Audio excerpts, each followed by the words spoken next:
Oh my God, I'm so excited about this episode, I can't even make a proper introduction. So, welcome to this Leaders in Cars episode with the former Chief Talent Officer of Apple. Yes, Apple. It's Dan Walker. It's crazy. So anyway, what you will hear in this episode is how can you treat your organization just like a product, and what is the right number of HR people in an organization. So I'm excited, you should be excited as well. Join me, it's in San Francisco. Oh no, sorry, LA, Los Angeles. It's great, it's awesome, enjoy it, stay tuned, have fun, I love it. And of course, I forgot, you will learn a lot about how Dan and Steve went together through the crisis of Apple. So you should definitely not miss that one. Enjoy the show.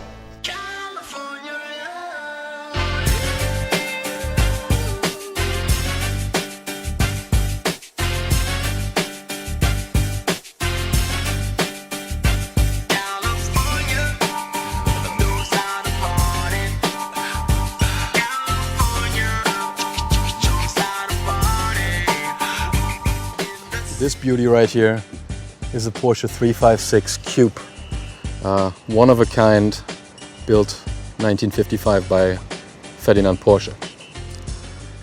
Back in the days, it was a complete revolution in terms of cars. It was a rethinking of the sports car from the ground up. So I think this is the absolute perfect car for leaders in cars getting coffee with one of my heroes, Dan Walker, who used to be the Chief Talent Officer of Apple with Steve Jobs, because he rethought the HR function and helped create one of the most valuable brands in the world. So I think we're ready to go and get some coffee with this bad boy. Let's do it.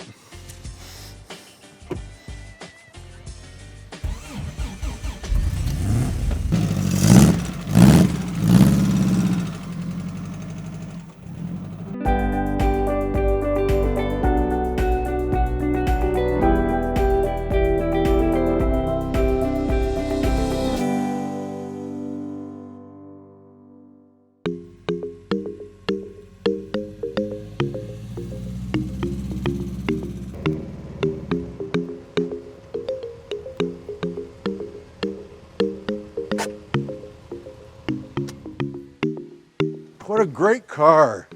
It's awesome. A German muscle car. Good to see you. Good to see you. It's a pleasure. It's been too long. It's really been And too you're long. rocking a NASA shirt? I have to. This is, something has to say smart about me because the rest of the body doesn't, you know. Do you know what the history of this car is? So when Ferdinand Porsche, the engineer, built this car, Yeah. he said, I couldn't find the car on the market that I wanted, so I had to build one. And I thought, if there's anything that connected us from the start was we couldn't find the kind of management or HR that we wanted, so we built a different one. You invented, Yeah, right? there you go. Okay, great. How about taking that baby on the road? Can't wait to do it. Because there's one question that neither Elon Musk nor Steve Jobs can answer for you. Are you ready to get some coffee? Yes, I am. Let's do do it. it. Let's go. Okay. This is not going to look graceful. How could it?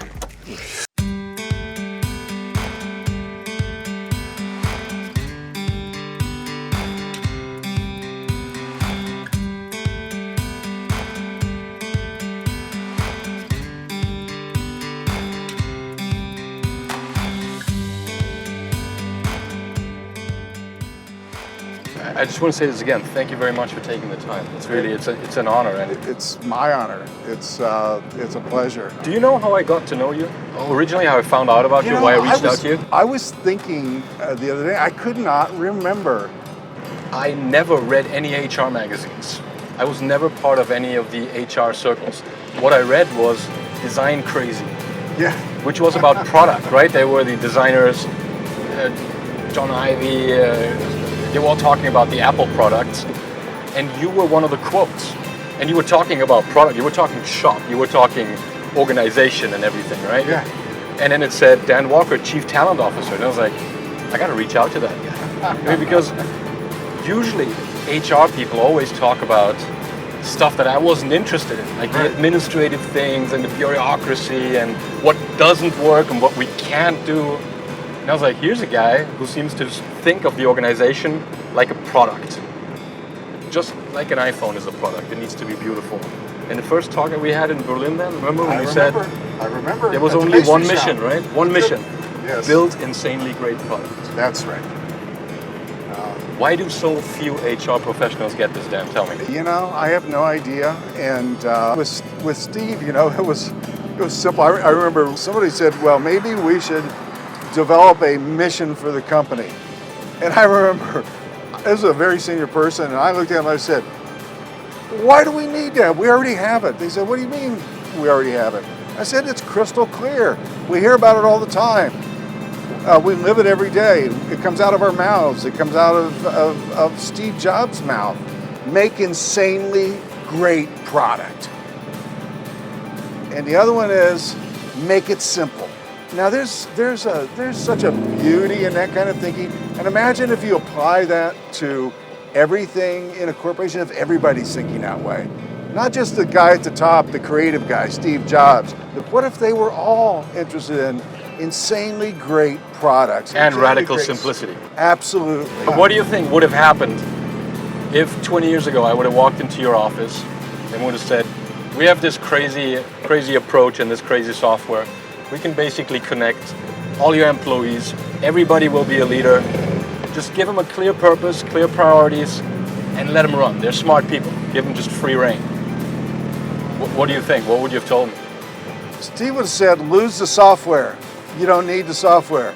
Okay? The idea is a great idea. Okay. Okay? Just forget about the technology. You're talking about human beings. Give them freedom. Okay? People left on their own are going to do good things. Concentrate on making sure that people who come through the door have great potential and capabilities, that the people that are coming to work for, the leaders, are the best you can get. You know, understanding that, you know, and this is my feeling after a lot of years, you know, almost everybody's capable of being a good leader. Some, and maybe many, are capable of being great. It's the environments that they work in and they live in these corporations that absolutely brain rots them. So here's why we created software for this. What we found was I would go into an organization and I'd say minimum management, right? Yes. The best HR is the one that you don't need. There's a supply chain of talent that runs by itself, self-organization. The less we have to do, the better we're doing our job. Yeah? Well, you know, my belief has always been that the optimal number of human resources people in a company is 0 and everybody. Yeah. There are only 2 options. Yeah. Nobody or everybody. Yeah. Anything in between is a compromise that becomes a bureaucracy. Yeah. You know, you fail to do what you know is the right thing, and in its place, what you do is you put control mechanisms in that create this environment that operates off of control and permission, as opposed to people thinking as free, independent people who feel a sense of responsibility to themselves, to the people around them, to the mission of their operation, their department, and the mission of the company, the person at the top. And they want them to be happy. Here's what I did. I went in and I said, guys, my story is I grew up with a dad who loved his job. He worked for Hewlett-Packard for 30-something years, and he loved Bill Hewlett, he loved Bill Packard. It wasn't work, it was life. That's right. There was no border to this whole work-life bullshit, right? That's right. And the energy level, the positive energy this gave to the family, the fact that my dad came home happy, energized, full of ideas. Absolutely. Bustling with, here's what we did today, and not like hanging his hat angrily on the hook and going, don't talk to me, I'm dead tired. That informed my idea of how management should run, right? And that was 1939. 1939. HP knew that. You know, this used to be done all the time. They had this simple slogan: decisions should be made on the lowest possible level. It seems so obvious, right? If you're close to the customer, make the call. But organizations and leaders said, that's crazy naive view on people. You have to You have to give them structure. You have to order them. They're basically dumb. So we said, let's hack their behavior with software, like a game. Let's show them that they're not dumb. And, an old mentor of mine said, whenever I'd ask him about, can we reverse this? Can we change our mind? He said, look, always reserve the right to grow smarter. And I never forgot that. It's one of the ditties that stuck in my head and guided everything I ever did. I never had to be exactly perfectly right forever on anything. Because you know what? It might be right in the moment, but in 2 years, you got to really stand back and take a look at them. Somebody tells you, hey, it was right 2 years ago. You got to rethink it because it isn't right today. We should pull in. Let's pull in up here.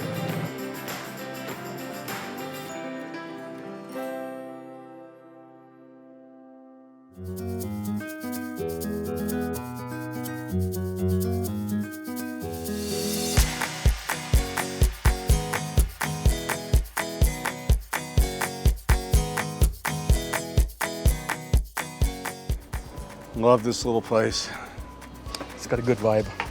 The great thing with this car is you immediately have this talking point. You see kids immediately gather around it. Sure. There's absolutely nothing aggressive about this car. It's like a Barbie doll.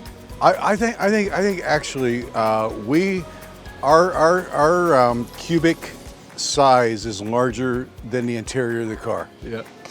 It's probably true. Yeah, there's actually some kind of a law of nature that prevents that, but we did it anyway. And we almost managed without hitting cameras. Yeah, that's what I like about you, Heiko. You're uncouth, okay, and unconventional, and un-Heiko. A resourceful loser. A resourceful loser, indeed. Par excellence. You know what I found funny about that analogy? That I never strived for the Steve Jobs title. Tony Stark had to fall down all the way first. When you hit rock bottom, you figure out the mission and the purpose. Oh, it all yeah. becomes very clear because it's stripped away, right? Well, Steve fell not once, but many times. If you really look, it wasn't just being booted out of his own company the first time. Pixar was slow to get off the ground. It almost didn't exist. And then when he came back to Apple, the second coming, it was great. But then what happened at the end of 2000? The crash. And I can remember there was a point not too long after the stock market crash. There were three offices together. Steve, Fred Anderson, who was really the savior of Apple. He saved it from being sold off for parts before Steve came back. And me. And I can remember there was a point not too long after the stock market crash where the market cap of Apple was less than the cash that we had in the bank. And so what would happen is we would just kind of congregate, but we'd end up in Fred Anderson, the CFO's office, for only one reason, and that's because he had the only comfortable seating. I had a round table, which I like. Steve hated it. He thinks it's stupid. No, he hates leaders who sit at round tables. He just thinks he thought it was a stupid idea. And I told him I didn't care. And Steve's office was a pigsty. And he had a sofa, but he had crap all over it, piled 5 feet deep, because he didn't want anybody sitting in his office, right? So Fred's office actually had a sofa, a love seat, and a coffee table. So sometimes we'd end up in there, contemplating our navels, or trying to figure out how we were going to, get out of a pickle. The big pickle was how were we going to survive, because our stock had dropped from 135 at its high in a matter of weeks to $9.25. So we had to figure a way that we were going to not only survive, but how were we going to come out if we did survive? How were we going to actually move back forward again? And so we must have looked like three 13-year-old rejected boys. We had our hands on our knees. And so we went around a couple of times. Nobody had any ideas. And Steve said something like, shit, we're obviously not going to figure this out. We don't know what the hell to do. So since we don't know what the hell to do, and you guys don't have any ideas, why don't we spend our time talking about what we're not going to do? You know, maybe we can figure out what we're not going to do. And then later on, if we're alive, take it from there. Yeah, we can figure out what to do. I think in retrospect, I think it was one of the most pivotal times in the salvation of the company. Do you know, I told you in the car before, I find it so funny that how different people from different eras arrived at the same kind of learning point or nexus, inflection point. You know what we call these in the RH methodology, what you just talked about? What? The shit list and the wish list. The shit list and the wish list. Shit list is just don't do that, right? Yeah. Or stop that. And then when you've done that, when you got rid of that, Yeah. then go to the wish list. Now what to build from here, right? Yeah, and I'm looking back at, I wouldn't have changed any of the things that we're not going to do. I don't think I could have actually added to it either. So, should we get on the road? Yes, let's do it. So what is your definition of leadership? Because I remember we were talking about the redesign of our homepages, right? You said, I have one word on my homepage, lead. That's it. What for you is the essence of leadership? You know, I went through this process back 5 years ago, of defining what a great leader does. And I'll tell you what I came up with. I had 3 or 4 really, really smart people, and they were in my office down here in San Clemente, and had the big whiteboards. And I said, okay, first and foremost, I think great leaders are great teachers. They're the best teachers in the world. And I see them as synonymous. I mean, Steve's primary role at Apple was to teach, and by teaching, inspire. What do you think his main lesson was for you? Oh, it was his core thinking and his core principles that we talked about before. You know, make insanely great product, be passionate about making insanely great product. And passion was really critical for him. And keep it absolutely as simple as it can be. Which is, I think, paradoxical that we try to often sanitize organizations of emotions, right? Right. Whereas you need that kind of emotional energy if you want to create product that customers can connect to. Absolutely. Had it not been for incredible passion at various stages in Apple's development, especially when Steve was there, and I can only speak to my era there, it was the absolute pure passion, to do incredible things and to make it as wonderful and as earth-shattering as possible. If you combine intelligence with passion, with good values and good principles, you've got one hell of a mix. But the great leaders, they always love to teach, and they really do see it as their primary role. Steve always saw himself as a teacher. And everything he did, even if it meant dressing somebody down and creating a new butthole for him, he knew that was a learning experience. Also, do you know that Clovis, the Brazilian chap from Semco, who was also in Berlin, he was a teacher before. He was at a university that taught professors for university. Yeah. And if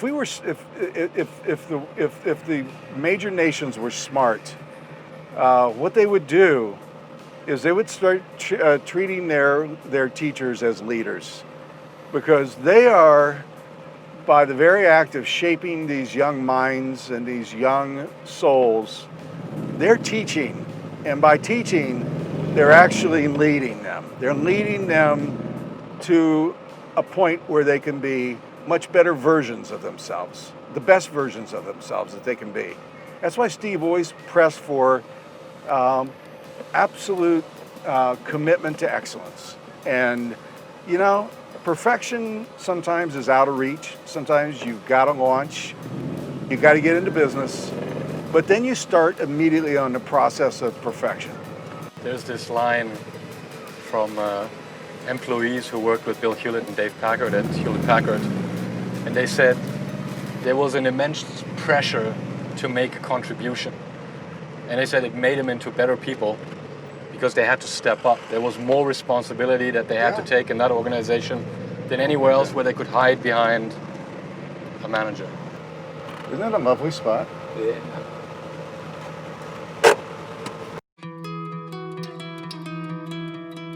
When we began the redefinition of human resources at Apple, when I made a conscious decision that I was going to change the language, because language is powerful, and just by me using different language all the time, my people would use the language all the time. They would use it with the line people. The line people started using it, and pretty soon it was the only language we had, and it all stemmed from the creation of a simple mission, because, you know, having spent the time that I spent in the military, I know that you have to have a mission, and that mission for the troops, you know, who serve under you is, okay, we're going to go and do this. This is what we have to achieve. We're going to accomplish that. That's our job. And so business forgot how to do that. You know, like GE was, you know, that we bring good things to life, you know. Now that's a little amorphous, but, you know, it's open for interpretation, but it gives you a starting point. It's a rallying point. Right? Yeah. It gives you a starting point. So I needed something for human resources. I knew what Steve's was, okay? But we needed one. So it was to fuel the company's growth with an overabundance of extraordinary talent. And I'll tell you where that came from. It came from Steve. He inspired me to create that, because I had somebody who was coming to work for me. She was going to actually run my rank and file supply chain, Patty Shue. And so Patty was in my office, and so I had just talked her into coming on board. And so she walks out and literally collided with him, like face to face, boom. And he looked at her, and, you know, Steve was not a master of social graces. Steve looked at her and he said, I think that made its way to the press. He said, who are you? She said, I'm Patty Shue. He said, well, what are you doing here? Why are you seeing Dan? She said, well, I'm going to come on board, and I'm going to come to work for him. And she said, well, let me ask you something, Steve. She said, what is it that you want Dan to do? What do you want him to do? And he said, God forbid I'd ever have more great talent that I could ever use. Mm-hmm. And I was standing there when he said, you have your mission right there. Okay. So when we were putting it together, I said, we don't need to go any further. Steve already did it for us, okay? Let's just put it into some words that we can digest, that everybody can digest. And that's how that was born. But you need the mission for it, right? So absolutely. The definition we would say is that work is a product that you can shape feature by feature. Yeah. Right? But what you need, and this is crucial, and I don't think many organizations have it, is a definition of done. When is your mission accomplished? In your case, it would be, we have an overabundance of talent, right? Most of them see themselves trapped in this hamster wheel of just ongoing routine stuff, where it's like, tell me when you're done. And when do you have too much? You never have too much, right? So Dan, let me ask you something. If we had to write the eulogy for HR, for mission accomplished, what would our eulogy be? Wow. We ceased to exist. They didn't need us anymore. Okay? We became irrelevant. For all the right reasons. For all the right reasons. Okay? From a position of Great strength. leaders don't need human resources. They don't need them. What they need is they need tools and methodologies and access and those kinds of things. If they can create that without some big bureaucracy, then God bless them. Because, you know, like we talked about earlier, I think the optimal number of human resource people for a corporation of any size. 0 or everybody. 0 or everybody, okay? It's either you don't have any or everybody is responsible for the function. But Dan, if I may ask you one question, this is a rather personal one, but I've grappled with this since we just had a grandmother pass, and kind of, you know, the discussions with my dad about mortality and being last and being a son. What do you think? What would you like your kids to remember from you, in essence, when the day comes, hopefully in the far future, when they tell their grandkids about you and say, this is what Dad was? Honestly, No, lie to me. he was a great dad. He loved us all more than anything in life. That's all I care about. So maybe as a bottom line, what I want to let you know from my side, since the first time we met, you know, they say leaders are great teachers. I've learned a shitload from you. I really thank you for it. Oh, that's very humbling, because, you know, it's hard to really believe that when you're living it and doing it, that it really has any true high impact value other than to an enterprise. Well, it's lovely to hear. Thank you. I'll just take that as a compliment. That's the limit. Look it out there. I love it. Infinite horizons. You know, it is infinite, because if you look beyond the horizon, Keeps going. it's infinity.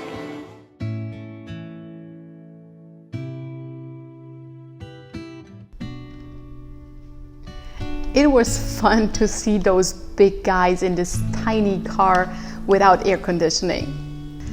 Dan didn't call him Chief Human Resource Officer. He called himself Chief Talent Officer, because finding and keeping talent was his key mission. Back in the days, Heiko renamed the HR department at Crytek to Resourceful Humans department, because changing the mindset towards employees was his key mission. I'm amazed that Heiko and Dan could agree on the right number of HR people in an organization. It's either 0 or everybody. And if you take that to the next level, you are talking about the network organization. So stay tuned for the next episodes. There's a lot to come. Enjoy it.